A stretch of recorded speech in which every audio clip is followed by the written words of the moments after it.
Ambisi kekuasaan dapat membutakan mata hati. Saudaraku, ambisi seseorang terhadap garis bawah hubur riasah garis bawah cinta kekuasaan, lebih membinasakan daripada ambisi seseorang terhadap harta. Karena mencari kekuasaan duniawi dan kepemimpinan atas manusia, ketinggian di muka bumi, lebih membahayakan terhadap seorang hamba daripada bahaya ambisi harta. Kerusakannya lebih besar sementara zuhud dalam perkara tersebut lebih sulit. Karena harta saja akan dikorbankan demi meraih kekuasaan dan kedudukan. Ambisi mencari kedudukan dengan kekuasaan dan harta benda ini sangat berbahaya. Pada umumnya hal ini menghalangi seseorang untuk mendapatkan kebaikan akhirat dan kemuliaannya. Allah Azza wa Jalla berfirman, negeri akhirat itu kami jadikan untuk orang-orang yang tidak ingin menyombongkan diri dan berbuat kerusakan di muka bumi. Dan kesudahan yang baik itu adalah bagi orang-orang yang bertakwa. Quran Surah Al-Qasas 83. Teramat sedikit orang yang berambisi untuk mendapatkan kepemimpinan di dunia dengan mencari kekuasaan, lalu mendapatkan taufik dari Allah Azza wa Jalla. Yang terjadi, bahkan ia akan dibiarkan mengurusi dirinya sendiri, tidak Allah bantu.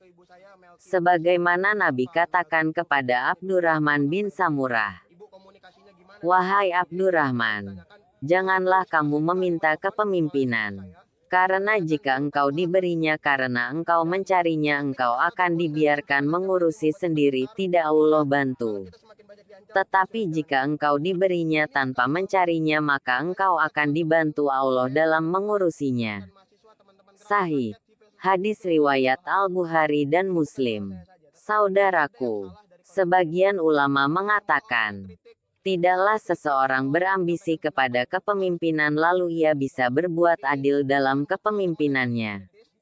Dahulu Yazid bin Abdullah bin Mauhab termasuk seorang hakim yang adil dan solih. Beliau mengatakan, barang siapa yang cinta harta dan kedudukan serta takut akan musibah, maka ia tidak akan bisa adil. Dalam Sahih Al-Bukhari dari sahabat Abu Hurairah, dari Nabi, beliau bersabda, kalian bakal berambisi terhadap kepemimpinan dan itu akan menjadi penyesalan di hari kiamat. Maka senikmat-nikmat kepemimpinan adalah saat seseorang menyusudarinya. Dan secelaka-celakanya adalah saat orang melepaskan penyusuannya, mati. Dalam Sahih Al-Bukhari juga, dari sahabat Abu Musa Al-Asy'ari, bahwa ada dua orang mengatakan kepada Nabi Muhammad, wahai Rasulullah, jadikan kami sebagai pemimpin. Maka beliau menjawab, sesungguhnya kami tidak akan memberikan kepemimpinan kami ini kepada seseorang yang memintanya atau berambisi terhadapnya. Sahih. Hadis riwayat Al-Bukhari dan Muslim. Ketahuilah bahwa ambisi terhadap kedudukan menimbulkan kerusakan besar sebelum ia mendapatkan kedudukan itu, yaitu dalam usahanya mencari kedudukan itu.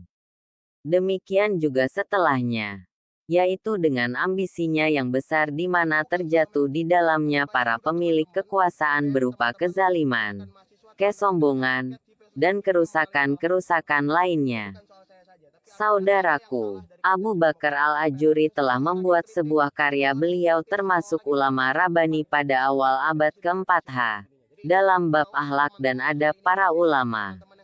Karyanya tersebut termasuk karya yang teragung. Barang siapa yang memerhatikannya, dari kitab itu dia akan mengetahui metode ulama salaf dan metode yang diadakan setelah mereka yang menyelisihi jalan para ulama salaf. Dalam kitab itu, beliau memberikan penjelasan sifat-sifat seorang ulama yang jahat dengan sifat-sifat yang panjang penjelasannya. Di antaranya beliau mengatakan bahwa ulama tersebut telah tergoda dengan cinta pujian dan kedudukan di tengah para pecinta dunia. Ia berhias dengan ilmu sebagaimana berhiasnya dengan pakaian yang indah demi dunianya. Tetapi ia tidak menghiasi ilmunya dengan mengamalkannya. Ia tidak akan mendapat jalan menuju kepadanya melainkan dari jalur kehakiman, menjadi seorang hakim. Sehingga ia pun berusaha untuk menjadi hakim. Namun ia tidak mungkin mendapatkannya kecuali dengan mengorbankan agamanya. Sehingga ia pun merendah-rendah di hadapan para raja dan bawahannya. Ia pun melayani mereka dengan dirinya. Memuliakan mereka dengan hartanya. Akhirnya ia mendiamkan perbuatan-perbuatan jelek yang nampak baginya ketika ia masuk istana dan rumah mereka.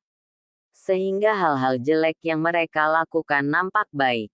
Ia mencari-carikan alasan untuk melegitimasi kesalahan-kesalahan mereka, demi menampakkan sikap baiknya terhadap mereka.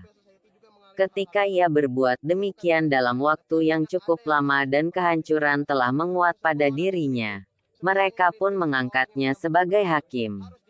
Ia laksana disembelih tanpa pisau, sehingga ia berutang budi kepada mereka, yang membuatnya harus membalas budi tersebut. Sungguh celaka orang yang ilmunya mewariskan akhlak yang semacam ini. Ilmu yang semacam inilah yang Nabi dahulu berlindung kepada Allah Azza wa Jalla darinya.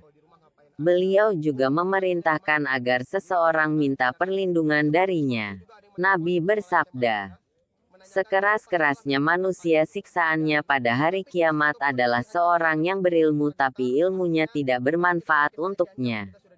Hadis riwayat Asy Syihab dalam musnadnya. Dahulu Nabi berdoa, Ya Allah, sesungguhnya aku berlindung kepadamu dari ilmu yang tidak bermanfaat, kolbu yang tidak khusyuk, jiwa yang tidak merasa puas, dan doa yang tidak didengar. Hadis riwayat Muslim. Di antara kehancuran yang tersembunyi akibat ambisi terhadap kedudukan adalah mencari kekuasaan dan berambisi dengannya.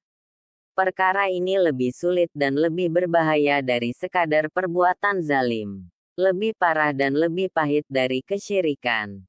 Sementara kesyirikan itu adalah sebesar-besar kezaliman di sisi Allah Azza wa Jalla.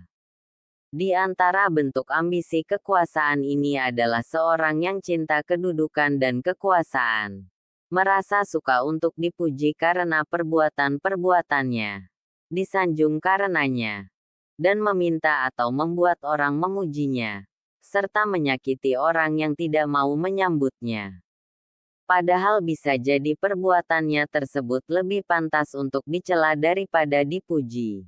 Terkadang juga dia menampilkan sesuatu yang baik, dan senang untuk dipuji serta bermaksud dalam batinnya niat merusak, senang untuk disanjung-sanjung.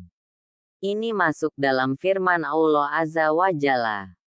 Janganlah sekali-kali kamu menyangka bahwa orang-orang yang gembira dengan apa yang telah mereka kerjakan dan mereka suka supaya dipuji terhadap perbuatan yang belum mereka kerjakan.